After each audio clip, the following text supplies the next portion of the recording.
Assalamu alaikum wa rahmatullahi wa barakatuhu. Let's look at the next question. Who was Lawrence of Arabia? Well, Lawrence of Arabia, his real name was Thomas Edward Lawrence.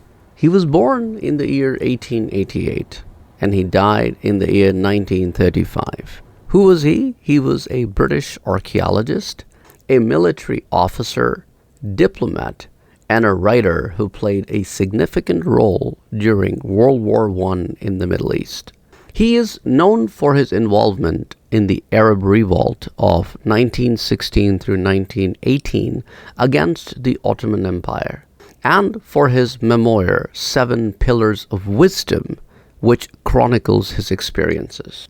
If you want to look at his background, he was born in Wales. Lawrence studied archaeology and history at Oxford University. His early work involved archaeological expeditions in the Middle East, where he developed a deep understanding of Arab culture and language. During the war, Lawrence worked as an intelligence officer for the British Army in Cairo. He became a liaison to the Arab forces led by Sharif Hussein of Makkah and his sons, particularly Prince Faisal. He assisted in coordinating guerrilla warfare tactics, including sabotage of Ottoman railways and communication lines, contributing to the success of the Arab revolt.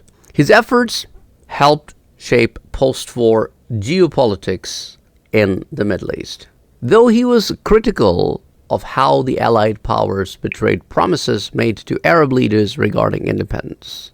After the war, he lived a quieter life, briefly serving in the Royal Air Force and the British Army. He died in a motorcycle accident in 1935 at the age of 46. So Lawrence of Arabia, basically, in other words, helped Muslims fight their fellow brother Muslims, all in the name of gaining control. So if you are looking at him from the Islamic perspective, he caused fitna. He advised the Arab forces on guerrilla warfare tactics. He helped plan and execute attacks on Ottoman infrastructure, particularly targeting the Hijaz Railway, which was vital for Ottoman supply lines and troop movements. His efforts disrupted Ottoman control and diverted their resources. Even though his leadership and cultural sensitivity helped him earn the trust of Arab leaders and tribes, but at the end of the day, what happened was that Muslims were fighting Muslims.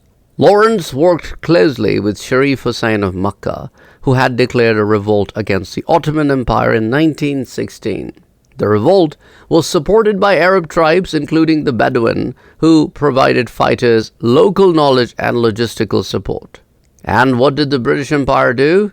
The British Empire provided arms, funding, and supplies to the Arab forces. British naval power also supported operations along the Red Sea. Well, Muslims are also to blame at the same time because they played a significant role in assisting Lawrence and the Arab revolt. The revolt was primarily driven by Arab Muslims who sought to liberate the land from Ottoman control.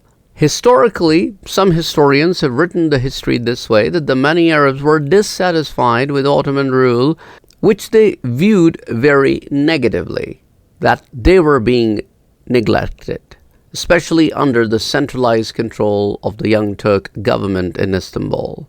Sharif Hussein, as the Sharif of Makkah and custodian of Islam's holy site, used his religious authority to rally support from Muslim tribes. The British had promised Arab independence after the war in exchange for their cooperation. Although these promises were not fully honored, for example, the Sykes-Picot Agreement divided much of the Middle East between Britain and France. They initially motivated Muslim Arabs to join the revolt. In short, Lawrence's success against the Ottomans depended significantly on the contributions of Arab Muslim forces. While his strategic nature and British support were vital, it was the widespread participation of Arab tribes that turned the revolt into a meaningful challenge to Ottoman control in the region. Well, Lawrence remains a complex historical figure, admired by some for his scholarship, leadership abilities, and daring capabilities, but he's also criticized for his role and imperialist ambitions. Well, if you've liked this video, please like, share, and subscribe to our channel. Till next time, Assalamu alaikum.